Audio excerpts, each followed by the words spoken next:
Hey everybody, welcome to some more Umineko.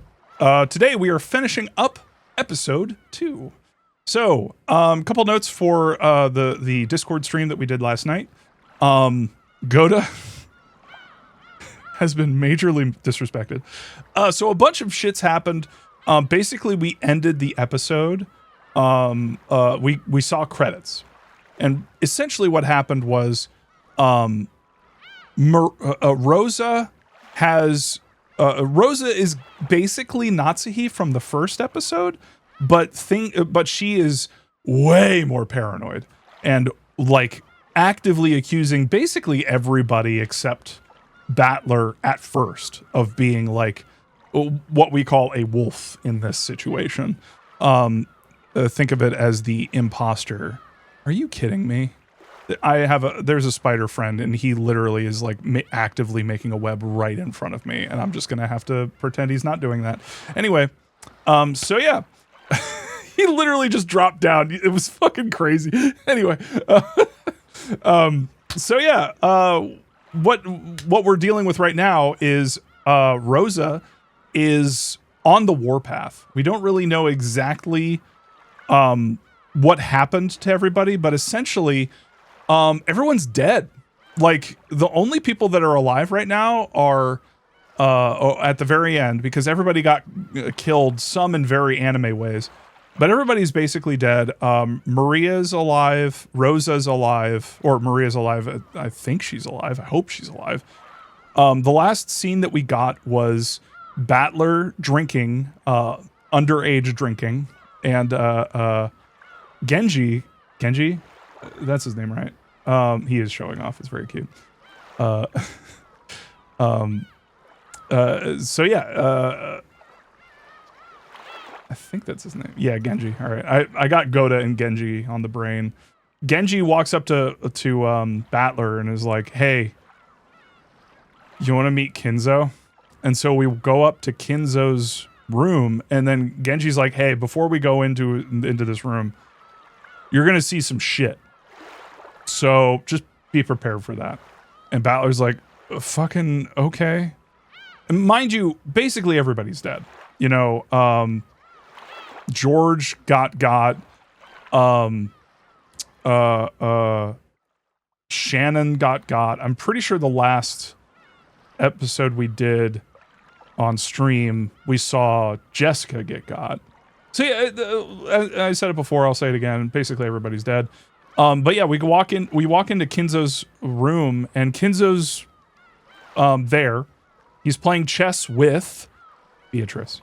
And so we get Beatrice. Beatrice is like, "Hey, you want me to tell you everything that happened?" And Battler's like, "Yeah." And then we saw credits. And yeah, so the right where the credits end is where we pick up. So let's go ahead. Unless chat, you can remind me of anything that I'm missing. I say we just go for it. And before we do, yes, even to the VOD watchers, cheers to you. Let's Umineko.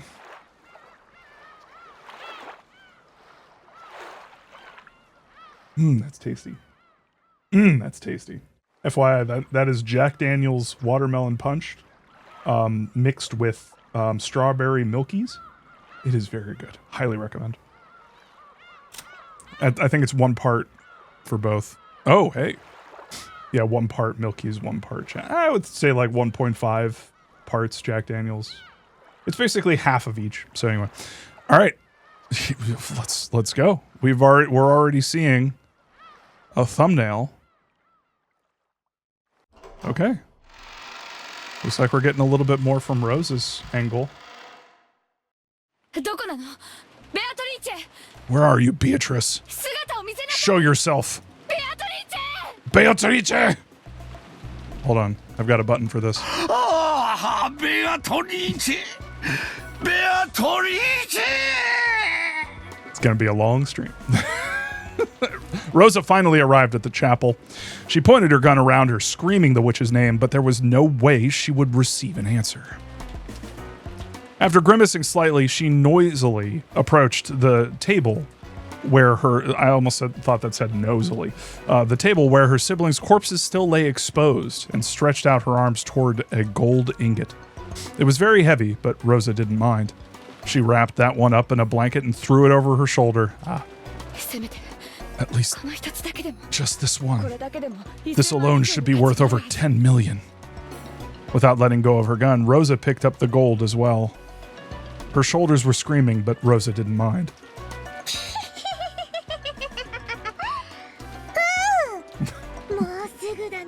It will happen very soon. Very soon. The door to the golden land will open. Stop laughing with that creepy voice. Where's Beatrice? Yeah, I know. She's around here somewhere, right? You know where, right? Where is she?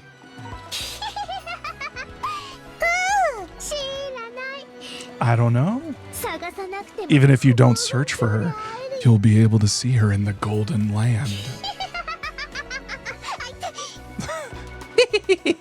Ow! Stop laughing like that. It almost makes me want to laugh. That's right. That was definitely a witch. Definitely a witch. I didn't understand. I thought she was a human calling herself a witch, but I was wrong. Chigao! That really was a witch. I won't be fooled by something like that. You're there, right? Come out! Show yourself! Beatrice! Beatrice!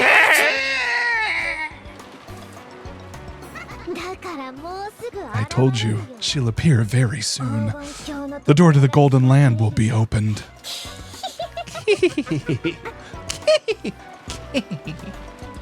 Trying to get the laugh right. It's like a Jon Stewart, George Bush impression.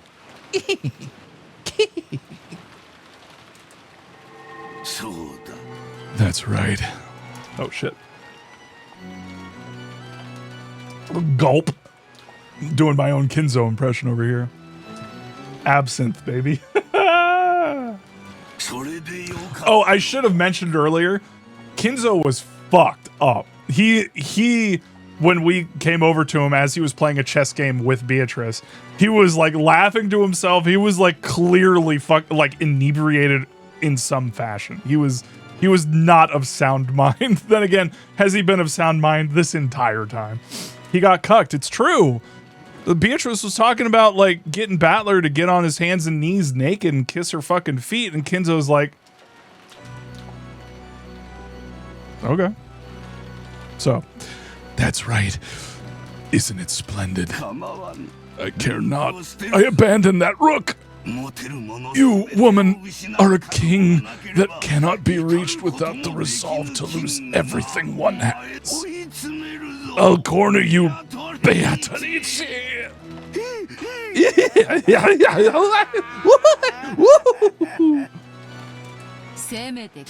At least call me a queen. Oh, what a brilliant move.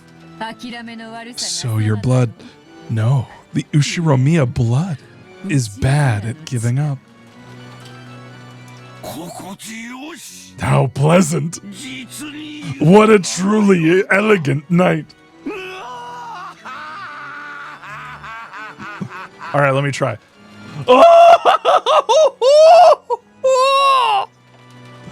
I'm trying to get where he's at.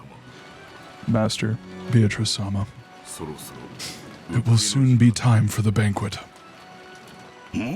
Already? That was fast. Hi. I know that one. Every night I pass with you goes by swiftly. The moon falls like an apple, and the sun leaps out of the river like a small fish. You talking to... Who are you talking to, Kinzo? You talking to Beatrice? Okay. It is time, so let us go. Rise, battler. Is he like... He's not... The banquet to celebrate my revival will now begin. I'll introduce you as my new furniture... No, as my toy to the dignitaries among witches. Okay, here we go. The witch was relaxing elegantly, her feet thrown out from the sofa and resting on top of a footrest. However, the footrest wasn't a part of the sofa, but a human. Is it? It's Battler. Human down on all fours. Is he nude? He better not be nude. Beatrice-sama, your silk dress. You are the guest of honor, but I am the host. I will go out first. It would have been nice if Shannon were here to help dress you, but unfortunately, it seems she no longer remains. She's never around when I want to use her. Okay. An entirely useless person. Hey, now. However, you did well to remain here. I'm happy, my friend. I am grateful for your words. Good. Wait downstairs, you two. Genji, good work. Set the dress down over there. Certainly. Well then, master. We will go first. Beatrice, I'll see you later. Indeed. Kinzo and Genji left the study. After that, the witch and the dress and the furniture remained. Is that? Can I get a cover of The Lion, the Witch, and the Wardrobe with what was it exactly? The witch, the dress, and the furniture. Do you know why I'm not embarrassed to show myself to you naked? Because you're naked. It's because you're furniture. Furniture. Understand? Furniture. Just furniture. Who would feel shame at exposing their body to furniture? So there's no reason for me to feel shame in front of you.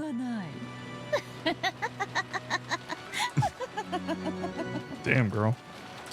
Shit. This game took a completely different turn. Now it's just...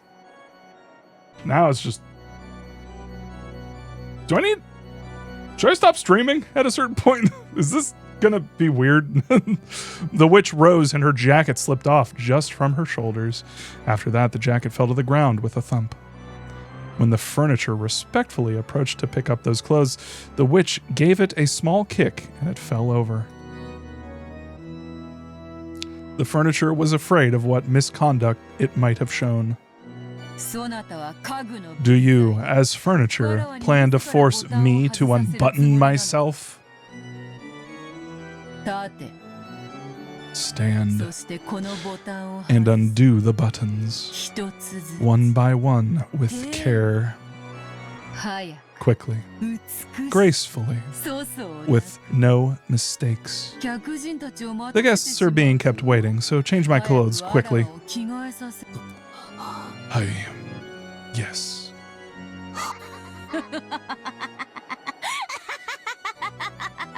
Cheers, you wonderful freaks.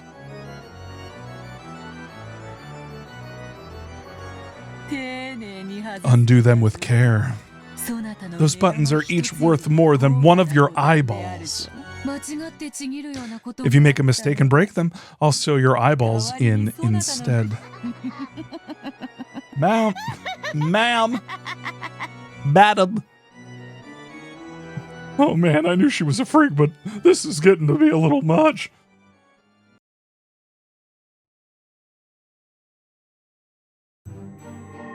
Oh boy. The entrance hall was bustling with a crowd of shadowy people, and it sparkled gold with the gold butterflies flying about. The gentlemen in suits and tuxedos and the ladies in dresses looked like they were having a great number of friendly chats. At a glance, it might have looked like a fabulous medieval ball. But they all had one thing in common, and that thing was exceedingly bizarre. Because all of them had goat heads. You got your goat head? I got that goat head. Chat, it's us. Sakutaro Hojo. Hi, Bob. Satoko Hojo was taken, so I chose a similar name for my favorite anime. Bootleg Satoko. Salute you. Thank you. First time chatter. Hi. Was it a goat masquerade? Or did they really have goat heads? It probably couldn't be the latter, but in this bizarre world, I really didn't know which was true. Kinzo was amongst those goat nobles greeting them. Kinzo's greetings were more respectful than would have been expected, as though these were all honored guests. At that time, Genji's voice rang out through the hall. It was a voice calling for silence. That voice stopped the idle chatter, and everyone turned to face Genji. Tonight, we celebrate the appearance of our Golden Witch, who has achieved her revival, the Lady Beatrice. Everyone, please welcome her with your applause. When Genji began to applaud, it quickly spread through the guests and became a roaring ovation. Hold on, I got it. Then the Golden Witch appeared from the top of the large staircase. As she gracefully waved her hand, followed by a piece of furniture she was fond of, she slowly descended the staircase.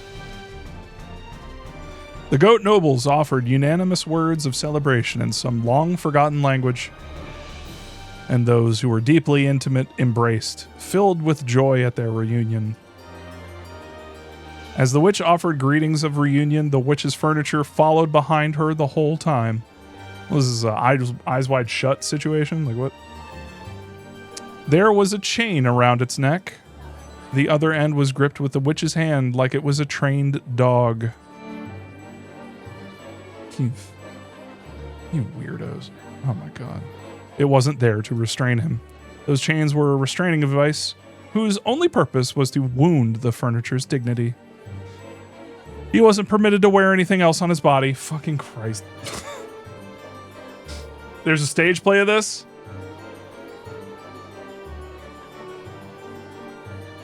I fucking knew it. I fucking knew it.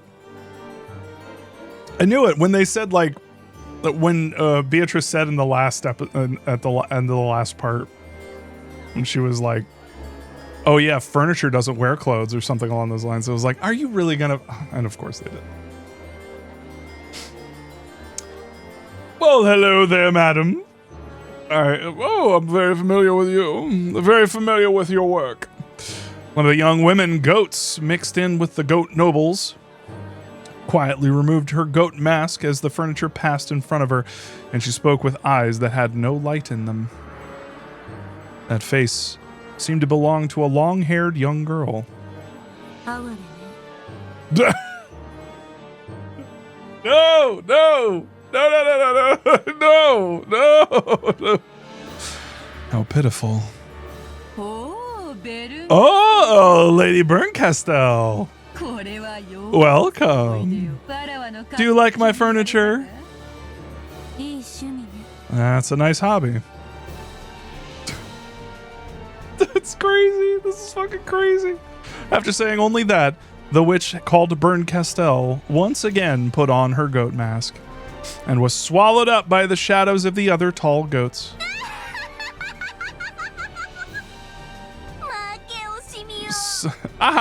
Sore loser. She's ticked off, isn't she? You're not wrong. The young women goats giggled, and the witch once again let out a high-pitched laugh. Thank you for gathering here for my sake. Why don't we enjoy the fullest this banquet of the witch, where old friends have gathered from the past and present, east and west. Come, we will eat all night, drink all night, slurp all night, and chew to bits all night as we enjoy ourselves. Look at the clock as it marks when the ending hour and the beginning hour melt together. Come, let us begin the banquet of the witch.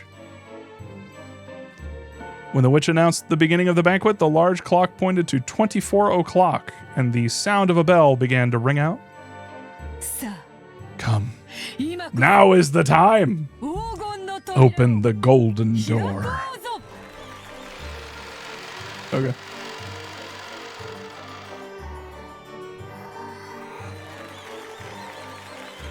Is it weird that I'm kind of pissed off? Is it weird that that kind of makes me a little mad? That Battler's like being... That's probably not weird, right? It's like, it's funny. It's like, I get it. But like, man, that's kind of like... That kind of hurts, you know? That's all being done for a reason. All at once, the butterflies leafed in gold flew all around the inside of the room. Amidst the golden storm and the brilliant gold-colored light, the barrier between this world and another was cut open. Surrounded by the goats' delighted voices, the mansion of the human world and the mansion of those not human overlapped. And the members of the household who praised the resurrection of the Golden Witch scattered into gold butterflies and poured out of the depths of hell. It was a golden tornado, a rondo of golden demons. Come, tonight we will put aside rank, throw open the wine cellar, drop the snake's head into the liquor pot, throw cows and chickens into the furnace alive, drink and eat and sing and dance, sneer and kill and desecrate and degrade.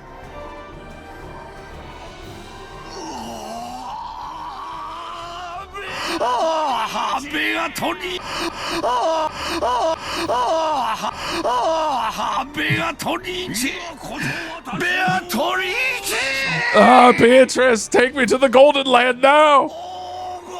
To the Golden Land! Oh!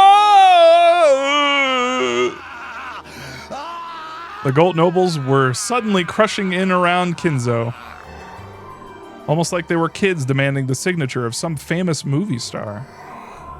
There were only two differences. First, these were witches, not kids. And second, what these witches demanded was not a signature. Is he going to be ripped apart? The sea of goat nobles began to drown Kinzo. Only Kinzo's laughing voice echoed throughout the area. Sick. It was a grand mixture of laughter and his death throes, and Kinzo became wine and meat and bread. An aroma if slurped, a rich taste if gnawed, and pleasant to tear to bits. Yeah, that one hurt. The sound of his death throes lingered on sweetly, and if adorned with melted chocolate and golden argent, it would make a wonderful dessert. If you took the bones home, you could also use them in a soup. And the remains could even become toys for the children to play with. And they could also become splendid tools for fortune-telling that always brought misfortune. That entire scene was watched by the furniture. It was all fantastical. It was all demonic. Sorry, whenever I see the word fantastical, I think of a Space Ghost, Coast to Coast episode. Moltar, what's our depth? 20,000 leagues, sir. Take her to 21. What? But why? Because it's more fantastical. Was the quaking of its supposedly paralyzed heart proof that it could still feel fear? At that time, its knees buckled, and the furniture's body fell down in the middle of the carpet. After all, the witch had kicked those knees from behind. Kneel and show your respect. Rub your forehead against the carpet and show how vulgar you are. Put your hands behind your back and swear that you will offer all your flesh and blood to me.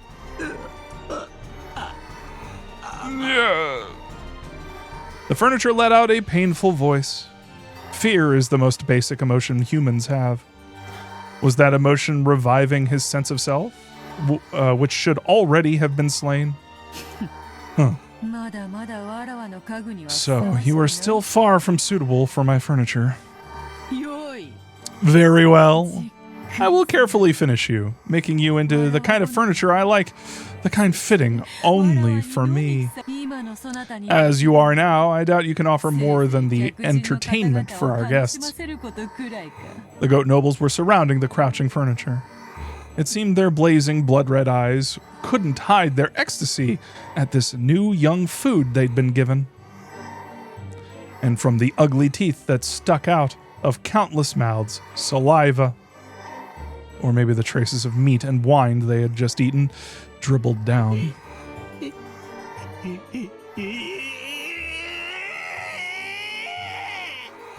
What do you say? As the furniture let out a wild scream, it retreated, still sitting on its backside. But the circle of goat nobles was closing in. Then the furniture looked at the witch's face. It had surrendered to the witch, so believing that the witch would show some compassion, it stared at her face in the end. But there was nothing but scorn on the witch's face, and she wasn't even facing the furniture anymore. The witch went off to greet an honored guest with whom she had crossed gazes. The goat nobles looked down upon the furniture. Actually, they had been waiting. Just like how one must remove the cork in order to drink champagne, they had to wait for one thing before partaking of the offerings served at this banquet. Of course, the furniture didn't know about this thing, but it came out of his mouth all by itself. Just like the unavoidable pop of a cork, it inevitably came out of his mouth.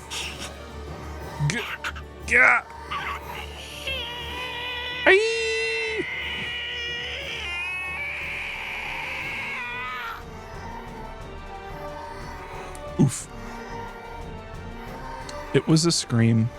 It was a sign that marked the beginning of the modest banquet at which he was to be served. I like to imagine a few people joined here and joined in and just have no context for what the fuck is going on. And it's just like, no, yeah, no, it's, yeah, vor. Yeah!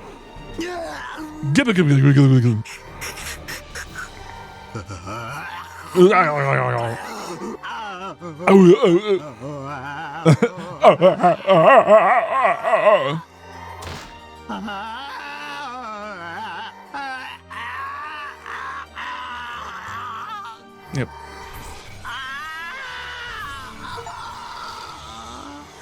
Thank you to the witch. Complete Ep 2.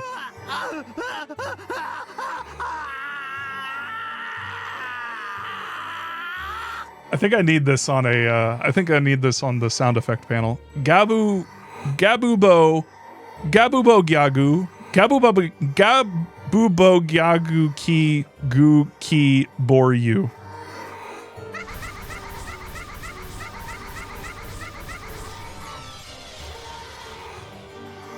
Rip. Reston furniture. That's right. By now the garden was one of both roses and gold. Is this going to be Rosa like barging in and just like blowing everyone away with like a shotgun? By now the garden was one of both roses and gold. A gold-colored garden where gold butterflies, gold fairies, and gold lizards rampaged and flew about wildly. Maria, quickly! Run! Quick. Rosa grasped her gun and the blanket wrapped around the ingot and ran at a speed Maria couldn't match, sometimes pausing to call out at Maria to run faster. A very good mother. So she saw it every time. She saw the golden pursuers chasing them from the mansion. The mass of gold butterflies was chasing after them like a massive crawling hand. And strange-looking shadows with goat heads were chasing after them. There was no need for her to strain her eyes, because those blazing pupils told her what would happen if she was captured. Mama, wait! Mama, wait! Ow! Maria fell down. For just an instant, Rosa was ashamed by thoughts of abandoning her daughter and running away. And at the instant her feet touched ground, she ran back. The goat head that had sprinted over to get the first bite grabbed hold of the back of Rosa's own child's hair and pulled.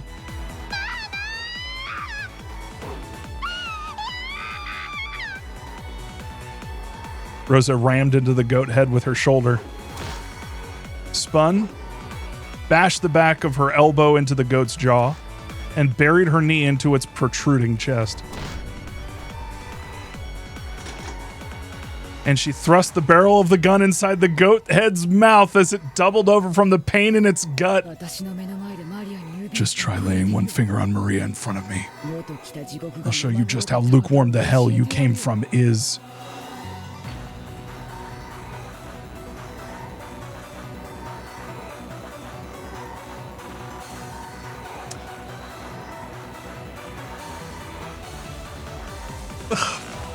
But Rosa sucks. But this is really cool. But Rosa sucks.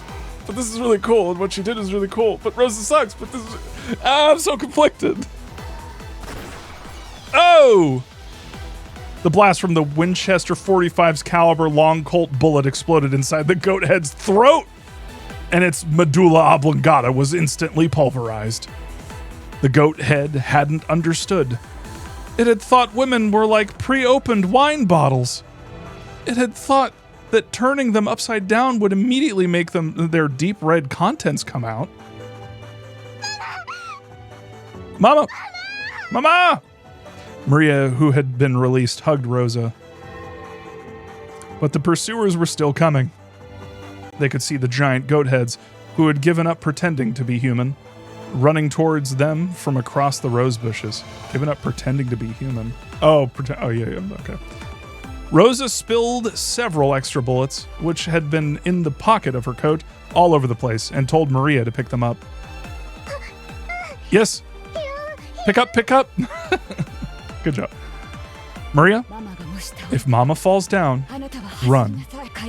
Go to the shore and swim, swim, swim. There's nowhere for us to survive on this island. No! I'll stay with Mama. Ooh.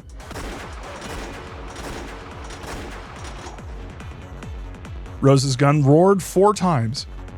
But even though 4 shots really did hit the massive approaching goats in the chest, they didn't even flinch. The goats ran with a violent vigor, as though they planned to crush Rosa and Maria with those massive bodies. Put the bullet in. Quickly. Oh! Rosa grasped the blanket with the ingot in both hands, and she herself sprinted, pulling it along, without even an ounce of fear of those strange-looking giants. If it's to protect my daughter, I'll overcome even hell. I'll show you this golden dream.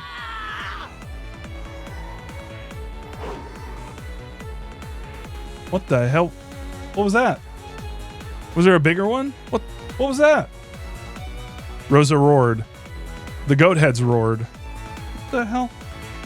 That terribly heavy ingot, after picking up a fearsome centrifugal force and speed, slammed into the head of the goat head. Rosa pulled a fountain pen from her pocket, but she held it crooked. She placed it in her palm, in the gap between her middle finger and her ring fingers, so that it stuck out when she made a fist, almost like a stinger was growing out of it. That stinger sliced into the left eye of the goat's head and fell over. As it fell over, was the goat head's roar a scream? But Rosa's roar was different. She pulled back her fist and slammed it into the fountain with the fountain pen that was still sticking out of the goat head's eye. The pointed tip was gouged into the depths of its head.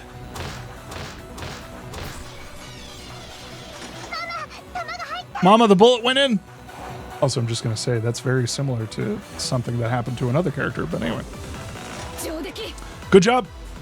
When Rosa grabbed the gun Maria had thrown, the giant finally tumbled onto the ground with a thunderous crash.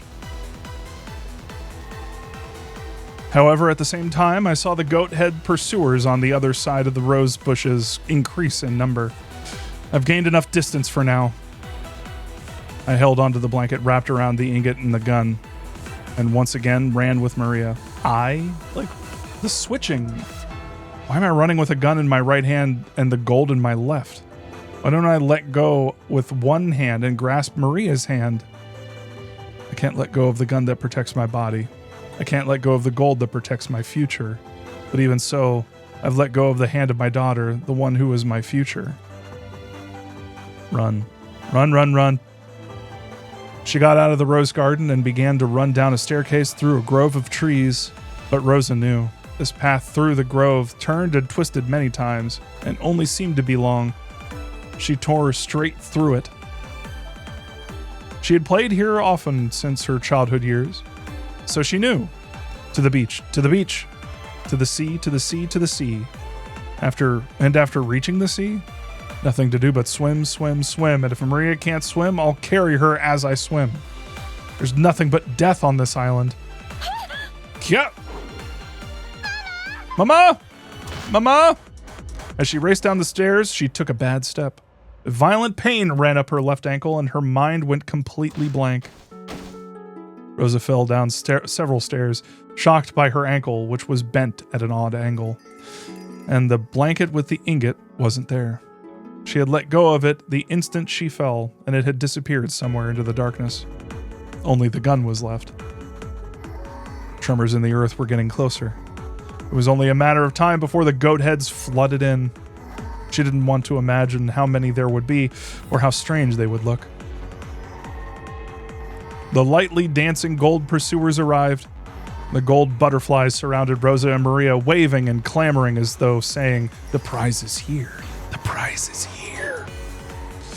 Rosa couldn't even try to get up. The violent pain from her broken ankle was so great that she couldn't ignore it even in her last moments. What am I doing? I had the gold, which would have been worth several million yen. I might have been able to start over with that. And yet I fell, lost it, and now my own life is in danger, and Maria's too? What has my life been? I was born into an incomprehensible family, with irritating older siblings since the day I was born. What did I do? No matter what I did or didn't do, I was always in trouble and bullied and made fun of. What has my life been? Mama! Mama! Mama! Mama! Mama! Mama! The roar inside Rosa's heart shriveled away and disappeared. It disappeared when she heard Maria's crying voice and she sobbed and clung to Rosa. Maria. Mama remembered something she's got to do. Please go on ahead. No. No. No. No, no, no, no, no. Are you going to... You're not going to kill... You're not going to kill your... I want to stay with Mama. I don't want Mama to die. Maria, even though I'm such a bad Mama, you still say you want to stay with me. Yeah, I want to stay with you. I want to stay with Mama.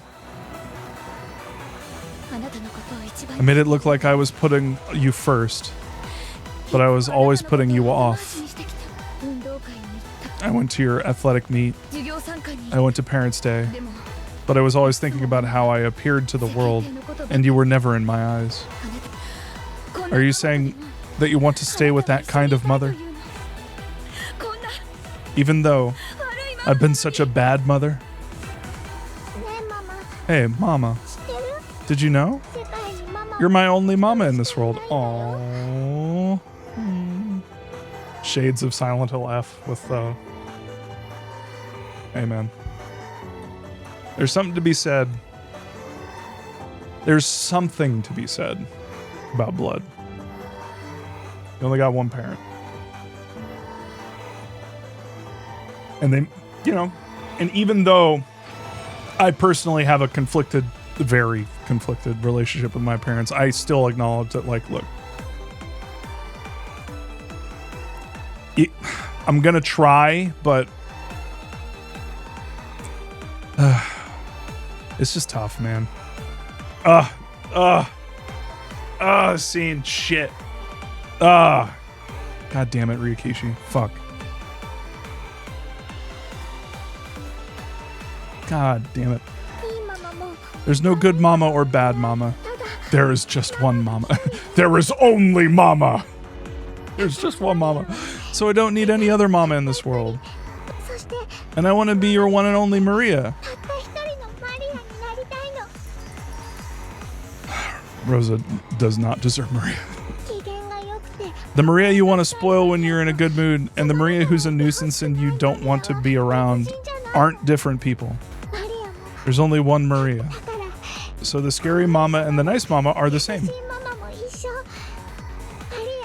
To me, they're my one and only mama. I was such an idiot. I didn't need gold. If only I had just pulled you by the hand. I was such a stupid mama. Baka mama. The shadows of the goats covered the sky even more thoroughly than the trees of the forest. Their roars blotted out the world with fear. Rosa, still hugging Maria, readied her gun with one hand. Maria, let's go together. I'll never leave you. Let's always stay together so that Mama never gets lost again. Yeah. We'll be able to see each other soon. We'll be together forever. We'll be able to see each other in the Golden Land. And then we'll play together. Play with the wolves and sheep puzzle. Mama hasn't solved more than one of the puzzles, but I've solved them all. So I'll be the riddle giver. She had bought it as a birthday present and then hadn't played it with Maria after the first night. Yes. I quickly read that and I thought it said, yes, we'll probably play together. We'll play together. I promise. Mama! Those eyes, sparkling like red-hot lava, looked just like a group of fireflies. They danced, closed in, and attacked. Come on! Ah! Let whoever wants to eat the bullet Maria chambered for me step forward.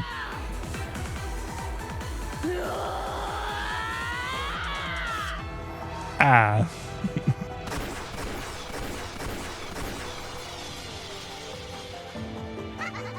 When the seagulls cried, there were no survivors. In case you forgot, I'll say it in red, everyone died.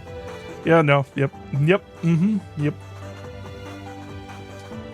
Fuck my Baka Mama life.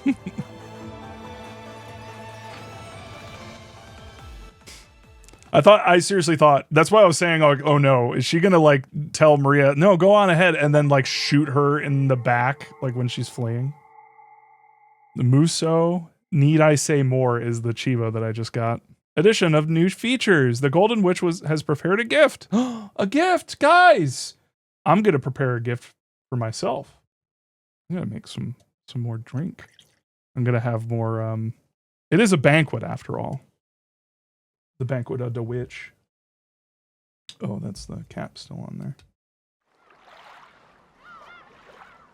Seagulls are crying right now. Can't help but think that everyone's dead. How we hear the seagulls from inside the aquarium? Ding. Terrible game. 0 out of 10. Man, god damn it. That was actually kind of sick. I did think though when the goats were getting shot, because that one got shot and it died, or it seemed to have died, and then the others were getting shot and they kept moving. I'm so confused, or not confused. I'm so curious, like what exactly is going on here. I'm also curious if we're actually going to get answers. Like I think I mentioned it on a book club, but like I don't know if we're actually going to get answers here. Like I kind of want answers for some things. So I guess we'll see. Oh yeah. Sawi? Yeah, tea party time, yeah? Let's tea party. Alright. Aperture City loves this fucking tea party. Let's fucking go. Alright. Drink them if you got them. Okay, I'm starting off in purgatory. God damn, you suck. Oh, okay. So they are the same play. I hadn't seen this. Is this like different for maybe the adults? Maybe we see the adult version because we saw the ones for kids. Maybe it's a different place, but it said purgatory. All right, shut up, Bob. Rosa awoke from her doze.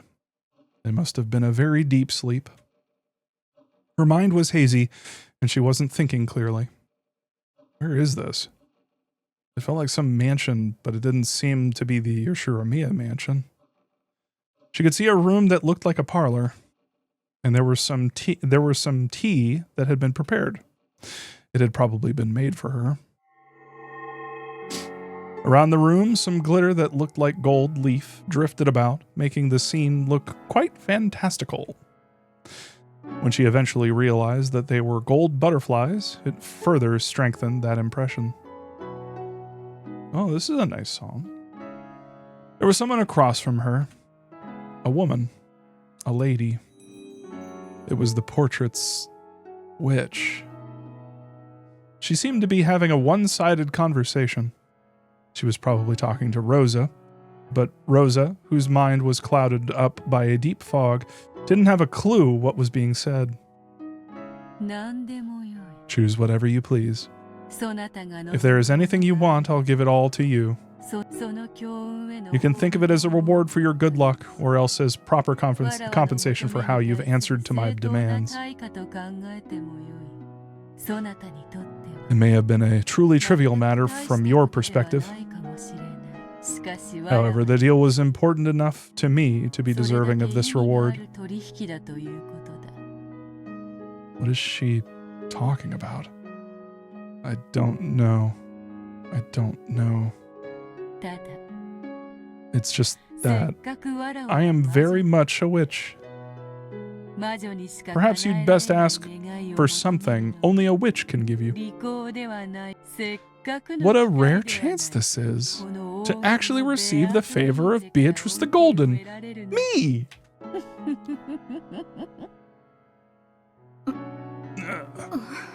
Finally, Rosa started to feel the blood flowing through her body. This song is very familiar. The song is very familiar. The song is very familiar. Where do I recognize this from? Is this a Higurashi remix? Dun, dun, dun, dun. Or is it a different Umineko song, but like a reprise or something? It sounds very familiar. I recognize that tone. Anyway, her movements were still sluggish, and she couldn't even voice the words she was thinking. I am commonly called the Golden Witch. Bestowing a mountain of gold, like the one I gave Kinzo, is trivial to me. After all, you can measure all the pleasures of the human world with money. Therefore, gold is more or less than the manifestation of the human world's pleasures. Can you imagine it? A mountain of gold that you couldn't use up as long as you lived. So, Kinzo made a deal with Beatrice.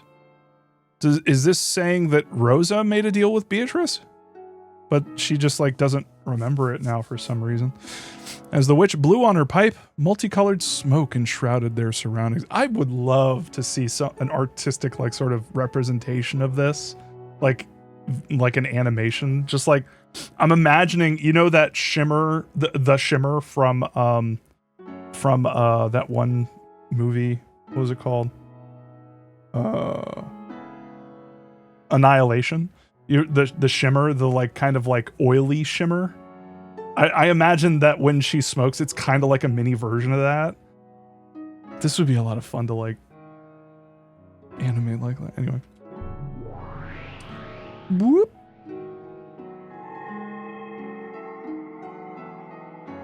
As she did this, the inside of the parlor was suddenly filled with stacks of gold ingots.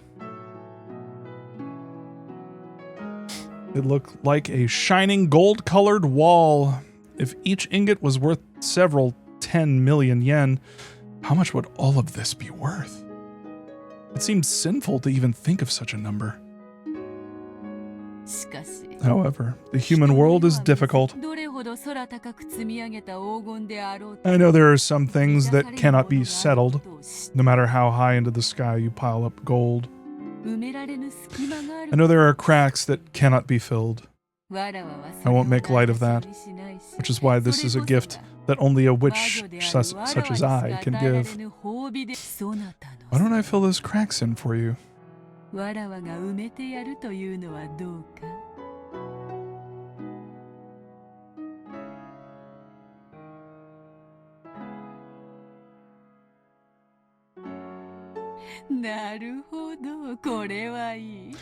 Yes, how about this? It's something only I can give. You should be very happy. No need to thank me out loud. I can tell right away. It's written on your face and in the corners of your heart. Give me that cackle. There we go. Rosa felt a touch of discomfort at this witch, who kept on talking even though Rosa hadn't uttered a single word. But since she still couldn't manage to speak and was so helpless that it was difficult to even move a finger, she couldn't do anything but listen. How far must the deep wounds in your heart recede before they can be healed? This is deep. Quite deep indeed. Sometimes wounds close up while a fragment of foreign matter remains inside. Even when such wounds appear to have healed, they continue to throb for all eternity. Sometimes you have to open the wound once more in order to heal it completely. I mean, as the witch spoke, she stared deep into Rosa's eyes. What in the world was she peering at? Rosa felt uncomfortable, but she couldn't look away. So, your pain was already faded by the time of your birth. How heartbreaking. You don't have to say it. I understand. I understand. Rosa was gradually being sucked into the witch's eyes. Then the world grew dark, spinning round and round as she was sucked in.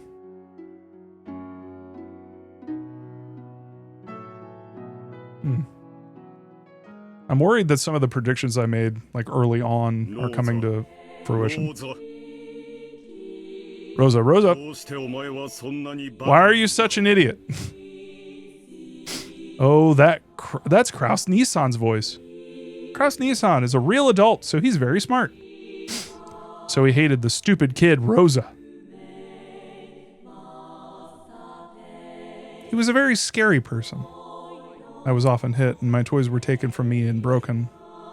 I was apparently being punished for something bad I'd done, but I never really understood what it was or why I was being punished. I was always punished suddenly and then later told what the punishment was for in a forced manner, but it was always something I didn't remember doing. So I really hated Kraus Nissan. Gaslighter. Kraus. Gaslighter. General fucker. Rosa. It's her. Y'all, Ava's back. Why are you such an idiot? Oh, that's Ava Nissan's voice. Ava Nissan's a real adult, so she's very smart. So she hated that stupid kid, Rosa. She was always a very sly person, and she often lied to me, tricked me, bullied me all the time. Apparently I was stupid, and she said it was only natural for stupid people to be swindled by those much smarter than them. So I wanted to become a wise person like Ava Nissan and listen to what she said, but when I obeyed her for some reason, someone always got really mad at me. So I really hated Ava Nissan. Schemer. She's a schemer. Come on, Rudolph.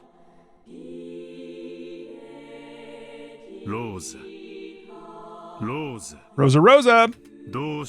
Why are you such an idiot? Oh, that's Rudolph Nissan's voice. Rudolph Nissan really knows how to get things done. So he hated the stupid kid, Rosa. When Kraus Nissan was around, he would be friendly with Kraus Nissan. When Ava Nissan was around, he would be friendly with Ava Nissan. And when Kraus Nissan wasn't around, he would be violent like Kraus Nissan. And when Ava Nissan wasn't around, he would play dirty like Ava Nissan. And even though he was also bullied most of the time, when Kraus Nissan and Ava Nissan weren't around, he gave me 2 people's worth of bullying. So I really hated Rudolph Nissan. Damn. Oh, but these were my memories from when I was a kid. It's common for unfair things to happen between kids, and you mustn't hold on to grudges for such things forever. With time, these memories get buried away, and forgetting them bit by bit is supposed to be part of growing up and becoming an adult. So becoming an adult is the same as separating yourself from all those memories. And because of that, no matter how much time passed, Rosa couldn't become an adult. Even though she had been blessed with a daughter called Maria and was called a mother, she didn't at all feel like she had become an adult. The witch pitied her for that, and she smiled, saying that she could heal that pain herself. How can I heal you? It's possible, but not easy. I might rewind time and give you a world where you have no older siblings. But that way, your memories of being hurt by your older siblings wouldn't remain. And in that sense, while you might call it a gift, you wouldn't be able to accept it. A person is only satisfied when their starvation is healed. But if you make it so they never starved in the first place, none of them will thank you. Just like how there are no young people who give thanks to their daily gluttony. Understand? I think she's telling me something really complicated. Okay. In short, even if she makes it so I never had older siblings, that wouldn't remove my pain. Maybe that's what she's saying. Strictly speaking, that's not quite right. Healing isn't the same thing as removing pain. It's the pleasure we earn as compensation for withstanding pain. I mean, if you think about it, in terms of pain, you feel pain from being hurt. So if you're you heal from pain. So in order to heal, you need to feel the pain first.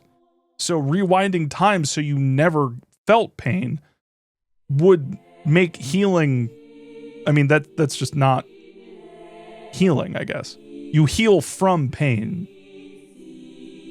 Does that make fucking sense? I don't know. This game's got me all in my head. It's the pleasure we earn as compensation for withstanding pain. Therefore, removing the pain isn't healing. To know the joy of healing, you have to know the pain. Oh, literally. Okay, all right. Well, fuck me. Which means you must know joy in order to compensate you for your pain. You should be proud of your past sufferings. After all, they are what make it possible for you to know pleasure that those without pain will never experience. Those who experience this pleasure cannot help but pass on the same joy to others. You gonna get me high? You gonna let me smoke your pipe? When the witch snapped her fingers, even though the room was still filled with a mountain of gold and had already lost all semblance of reality, a fabulous tablecloth appeared on top of the table, and a wonderful meal was laid out, almost as though it was the opening of a banquet in a castle from some fairy tale. For an instant, Rosa truly did feel a pleasurable surprise at how fabulous it was. But at the same time, she felt a bit of anticlimax. After all, she didn't think being bullied by her siblings could be wiped away by just one meal, no matter how delicious. Food is the source of many human pleasures. You simply must eat like a pig as long as you live. If one meal isn't enough, then have as many as you want. Until the pain of your heart is healed, why not continue this gourmet banquet. 始めろ Begin it, furniture.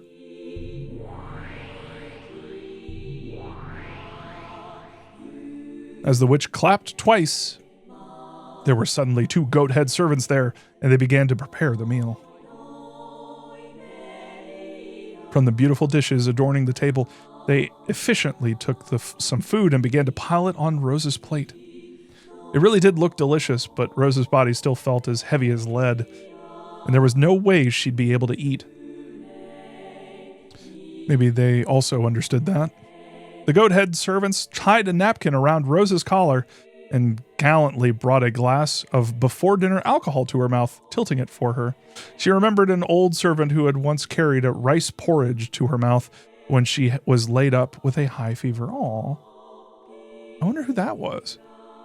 That must have been... Was that Genji? She said furniture, but she calls all of them furniture. But if she's reminded specifically of that, I don't know. Maybe I'm looking too far into it. She's literally just being reminded of a time when that happened.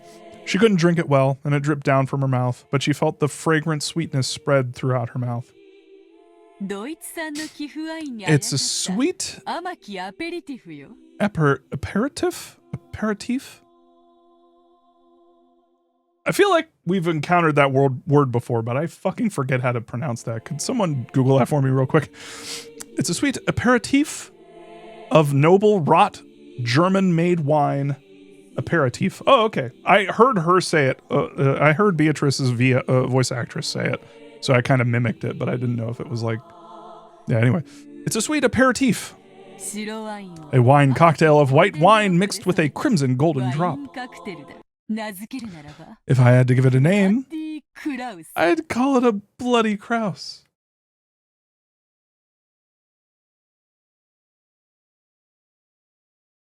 No. No. What? No. What? Oh, man. Oh. So with just a golden drop of your brother's blood that was squeezed out of a compressor. Rosa coughed violently, and the bright red that stained her face made it look as though she had coughed up blood. You know a lot about black tea, so you should know what it means, right? Golden drop refers to the last drop in a drink. It is called the most precious drop in black tea. So a golden drop of blood is the same. The last and most precious drop of blood squeezed out of a human. We squeeze it using that. As the witch snapped her fingers, a bright red veil that had been set up before something large was removed. The solemn and massive machine there was just like a coffin for a large-sized person with many large bulb-like things stuck to it. And it looked like a sinister torture device.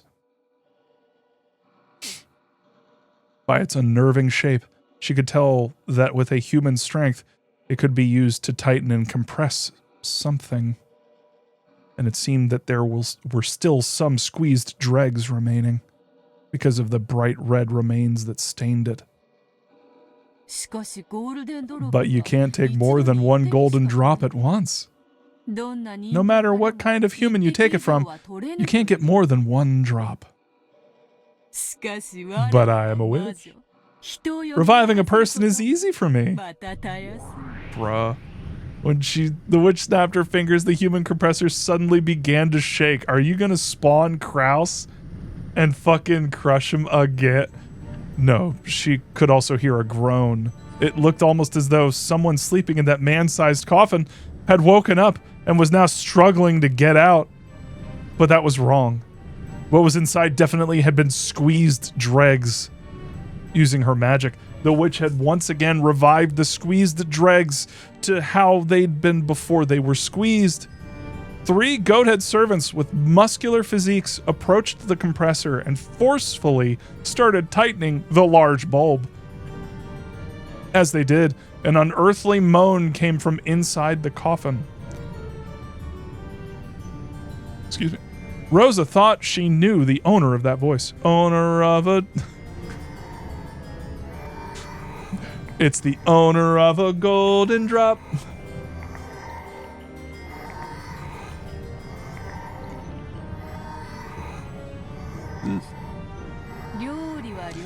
It is fitting for cooking to be done in the kitchen. Enough. Stand back. Are we going to get art of Kraus being crushed? Do you understand how precious a golden drop is? To have it stained this crimson requires that several dozens people worth be squeezed. The witch definitely said that only one golden drop could be taken from a single human. And yet she had dozens of people's worth of golden drops from a single human. Only a witch could do this. The golden witch Beatrice could kill a single human endlessly. In her words, before Beatrice, even death did not mean freedom. Do you need me to put it in a different way? Have you forgotten the day this man hit you when you swallowed the blood that ran into your mouth? That's right. Remember that taste. Remember the taste of the tears that you spilled until you were dry. I believe that aperitif will be sufficient to heal that regrettable memory. Cackle, cackle. Once again, the goat-head servants tilted a deep red glass against her mouth. Rosa tried resisting by closing her lips, but the deep red liquid was relentlessly poured into her mouth, which hung open with shock, and the inside of her mouth was filled with a ghastly sweetness. It definitely was a fragrant sweetness. A fragrant sweetness. The living blood of her brother, who had given her such hateful thoughts and made her soak her pillow so many times, had been collected from his death, repeated dozens of times. How could the crimson-stained wine not be sweet? But Rosa tried to spit it out. Because of that, the deep red wine that spilled out of Rosa's mouth looked just like a blood stain. Now that she knew that this ghastly substance wasn't a simple aperitif, Rosa couldn't help but feel uncomfortable about what would happen if this banquet continued. That is a double-tongued salad made from vegetables in season. On your 9th birthday, you made a wish that you'd someday get to chew this to bits. This salad made from Ava's tongue.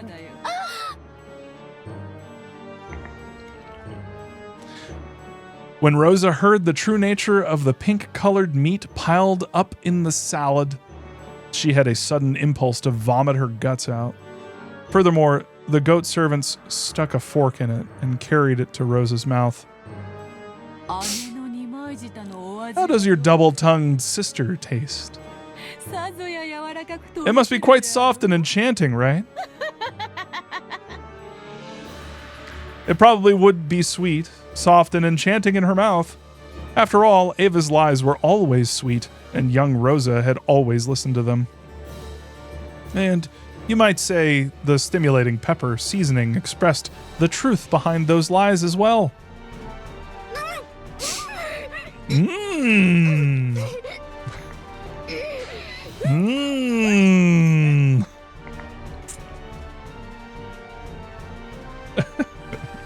As the tongue salad that kept being pushed into Rosa's mouth was covered with saliva, she spat it out.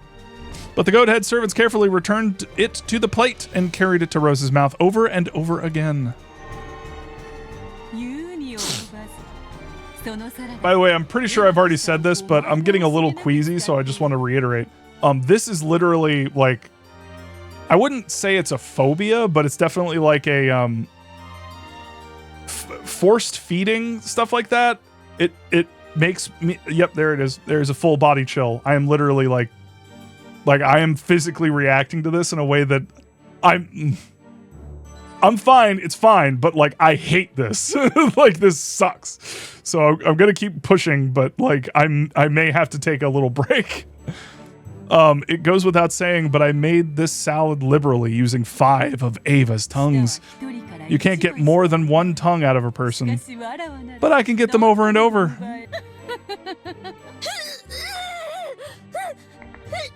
I'm assuming that's how that was meant to be said. She really likes it. No, don't worry. Don't worry. It's fine. It's fine. I just need to push. It literally like the back of my neck. Okay. As Rose's tears dripped down, she resisted frantically. However, the only way she could resist was by refusing to swallow. Even if she didn't swallow it, the taste of the French dressing increasingly permeated Rose's mouth. Does it not please you? There's lots more. Sea bass pie wrapped in the skin of Rudolph's face. Soup with boiled brains, liver pate. And look forward to dessert. It's not just your siblings, see? No. I have lavishly assembled all of those whom you have trusted and yet by whom you were betrayed. Kenzo? Why don't we continue this banquet for all eternity until your heart is satisfied? For all eternity. You're happy, right? Ushiromiya Rosa. Don't pretend you hate it. I know that you aren't. You're actually happy, Kay. If you want to laugh, then do so. And if you won't feel better until you've heard a raw performance of your annoying older sibling's screams, I'll let you hear them as much as you like. Fear not. Your reluctance doesn't trouble me. That's just your personality, right? On the inside, you're actually so happy that your skin is crawling all over. And yet, on the outside, you're merely pretending that all this causes you pain, yeah? It's all right. Here, there is no need to worry about honor or your public image or anything. So laugh as much as you want and chew it to bits. Isn't this the best banquet? Ushiromiya Rosa!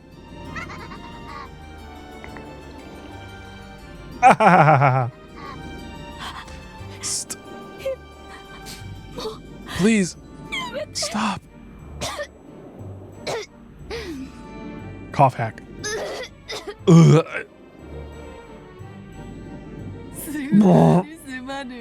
Oh, I'm sorry. I wanted to leave dessert as a surprise, but let me reveal it now anyways. Maybe that will be enough incentive for you to eat up the full course. Your dessert is that beloved, I knew it, is that beloved daughter that you had to keep pretending to love. Oven-baked Maria with apples, bro. No CG. Do not CG that. Doesn't that sound yummy? Once you eat this, you will be released from everything. Freedom, you see? Freedom. Finally, Rosa will gain freedom as an individual person. Aren't you happy? You should be happy. Drool is hanging from your mouth. Just try looking in the mirror.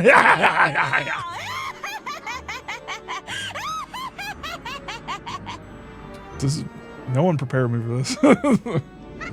I was not adequately prepared for what happens here. Maria's like, do we... Wait, where?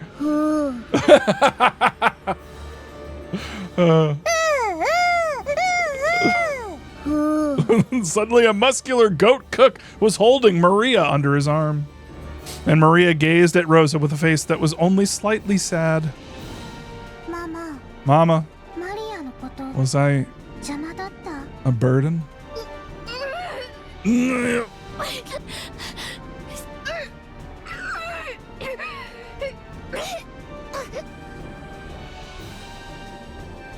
I hear? Oh, it probably cut it up. You aren't a burden. No.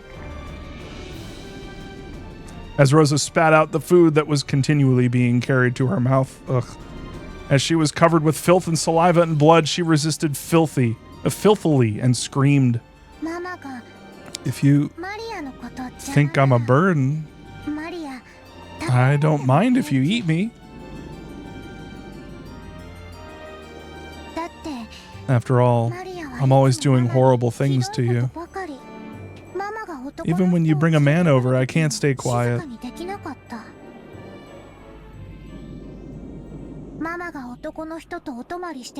You ever want to hug fake people? I want to hug fake people a lot. When you spend the night out with a man, I get lonely and unruly and make a mess of my room.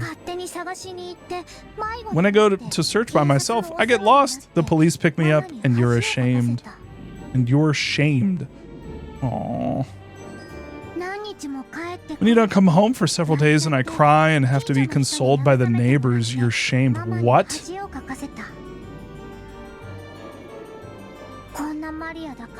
Because I'm like this, I'm a burden to Mama. Sorry for being born. Bruh. I hate this. So I'll become delicious oven-baked apples for Mama's sake. And then maybe Mama will be happy I exist for the first time. Oh. Oh.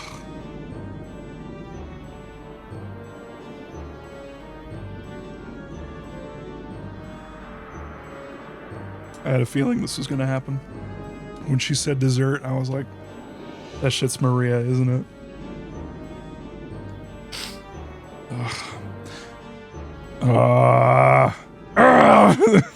Fucking Rosa, god damn it.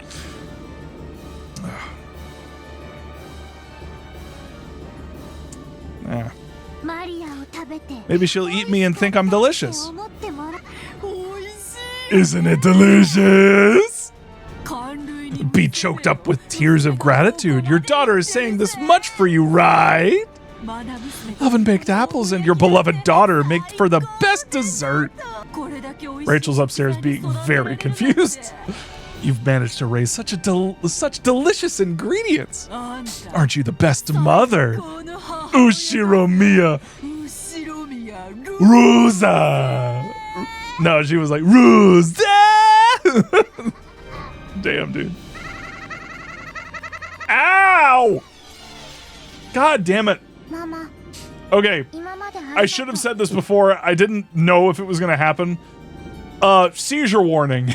Like, seriously sorry if anyone got fucked up by that. But yeah, just be careful. The game has not aged well in terms of that. It will flash consistently a lot. I honestly feel like the version you're playing has exaggerated flashing. The version I've been playing does not have it that bad. That's crazy. I wonder if it's the 07th mod that I'm using. It's 07th mod? They modded seizures into the game? Great. Fucking great. It sucks because I really appreciate all that they've done. But what the hell is that, dude? Like, that's crazy. Don't do that. What are you doing? I have a headache now. God damn. I think it was because of the other shit, but whatever. Anyway, apologies. Moving forward. Mama, thanks for everything. Bye-bye. Oh. I feel like I want that clip too. Bye-bye.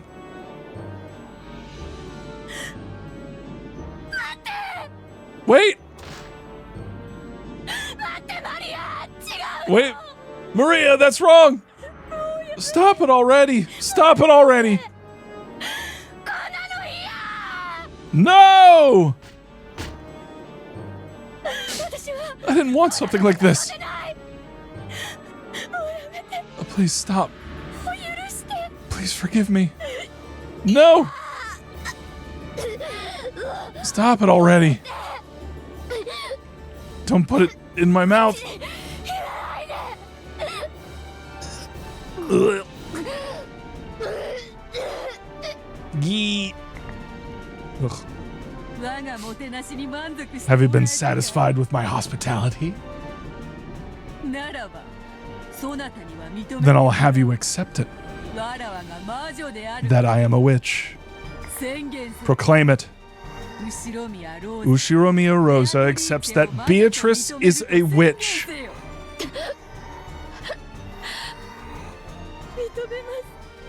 I accept it. Ushiromiya Rosa accepts that Beatrice is a witch. So give Maria back. Release me. Cackle, cackle. Ha ha ha ha ha ha. I finally made you acknowledge it. That crafty battler has already surrendered, and I made Rosa, the fool who denied me even after being invited to the Golden Land, accept it. Perfect. Okay, so she didn't. Okay. It's perfect. Oh no, I spoke over it. It's perfect, though. I've accomplished my perfect victory.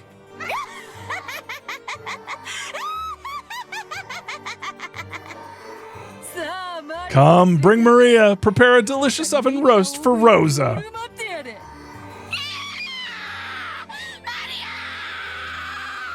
No, Maria.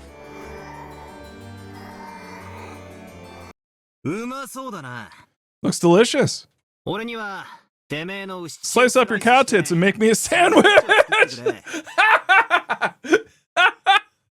Brother. Okay, I was curious what was gonna happen, but all right. Slice up your udders. Give me a tit sandwich. That's it. Hey, go make me a sandwich. What? That voice. Oof. Oof. An arm grabbed the back of the witch's head and smashed her face into the table. As it did, the witch broke to pieces, turned into a gold cloud of butterflies, and reformed into her body a short distance away. Battler? You bastard. I thought you'd surrendered so far that even your soul was furniture. Nah. I'm just a freak. I wanted to try it out. Wanted to see how I wanted to see how being your fucking footstool felt. I just wanted to, you know. It was fun. Is this I don't want to say it. I don't want to say it.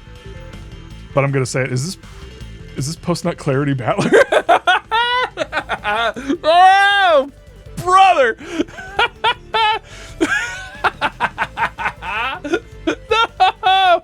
Oh, I heard there are a lot of theories. Is that one of the can we all right, that's a new theory.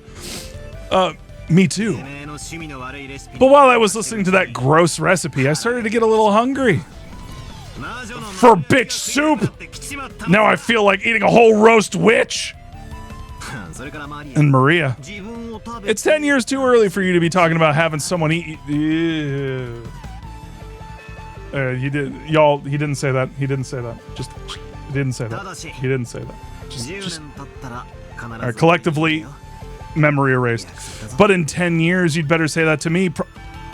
Holy fucking shit, Battler! Stop it! What is wrong with you? I've never encountered someone in a story who can simultaneously be, oh my god, I'm so glad you're here, to immediately get the fuck away from me. Get out of here. What are you fucking talking about? Shut up. Maria's like, I'm like 10, man. Like, I don't know what the fuck you want from me. Maria, please. I never so wanted to just take a character and just be like, you're not in this game anymore. You're over here. We're protecting you from the rest of this shit. Don't promise. No, Maria. Oh my god. Don't just. Maria, from now on, you don't talk to Battler. Battler-kun. Sorry to keep you waiting, Aunt Rosa. I'd forgotten. This is a one-on-one fight between me and this woman. It's totally wrong for me to give in. Thanks to you for hanging in there. I've gotten my will to fight back. This person, he gave up down to the depths of his soul and surrendered to me, didn't he? I see. He doesn't know when to give up. Just what I'd expect from Ushiromiya Kinzo's grandchild. So the chick of a phoenix is a phoenix after all.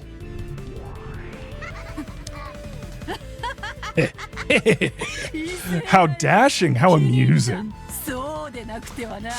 I wouldn't have it any other way. I wouldn't have you any other way, battler. Try to deny me, I'll completely and thoroughly smash you to bits. Let me make you surrender. Let me make you surrender over and over again. I'll teach you, one who has licked my shoes, the taste of defeat over and over again. Damn, dude. Yeah, you're not gonna live that down. You taster of shoe. No problem. I'll teach you that I, Ushiromiya Battler, am a man who can stand back up even after crawling through the mud and licking boot. I've never been invincible in a fight. I've lost loads of times. But I'll definitely crawl through the mud and stand up again. And then I'll finish this. In a man's fight, you don't lose until you accept defeat, no matter how much you get beat up. I'm sorry, it's so funny that he's saying this and it's so like climactic and shit, and I just can't stop. My mental image of Battler is literally him on all fours, completely nude, with his butt like barely off screen. I just can't. From now on, when I think of him, it's that. Like, don't think I'm out just because you took a shot at me. I mean, she took more than that. I'll give you a good show. I'll accept your challenge, Ushiromiya Battler. Furniture. Begin preparations for the next game. While we're waiting, why don't you tell me about it? Why don't you tell me all about it? There were a lot of closed rooms in this game. Using red, I've smashed to bits most of the methods by which you tried to talk yourself out of them. What other evasive quibbles will you show me now? The lock to the chapel, the lock to Jessica's room, the lock to the servant room, the lock to Natsuhi's room, the lock to the parlor. Use your bizarre specialty. Those delusions, rantings, daydreams, and bluffs. All slanted with ridiculous, incredible turns of events, and show how you can thoroughly deny me! Damedaze. It's useless. Zin zin dame da da. Dame da. It's all useless!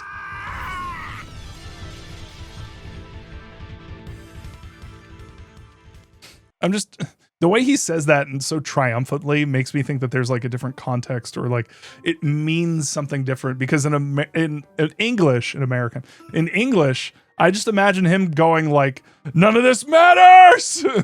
This is all stupid! like, anyway. All right. Okay. Never forget Bryn Castell standing there judging the fuck out of him too. Yeah, no. I can't, like, oof. Even if that was like a strategy. Oh man. You never want to have your girl see you like that. Oh, lyrics.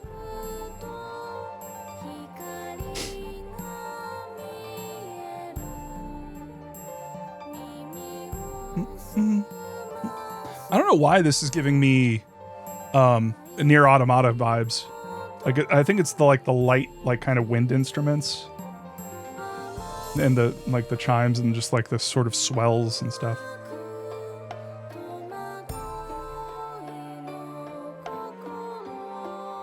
Dame has a very broad usage. Yeah, that's kind of what I was talking about. The kind of like, yeah, Rival's character, the idea that like, that's why I think I'm not picking up on the nuances of some of how like Japanese is used. The Japanese language is being used, obviously, but more specifically in that instance, you know? Top 10, okay. There was that new one that we got in the last segment last night that I really quite liked. Should we skip this? I like the song though, but yeah. Lesbian Battler would be like Zen Zen Dame Da Wa. No, she'd still use Ze, wouldn't she? Faction, I've heard people put forward Battler's out of nowhere creep moments as evidence for him also being on the spectrum, as in he's trying to communicate through tropes because people are hard. I think that might be being a bit generous to him, but who knows? I would say it's a little generous, but I don't know. I haven't finished again, so yeah, don't take anything I say with any degree of like authority. I am but a mere man trying to make my way through a giant tome of a game.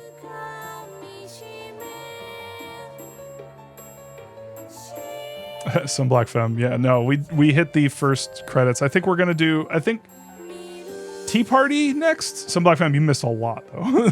you missed some shit.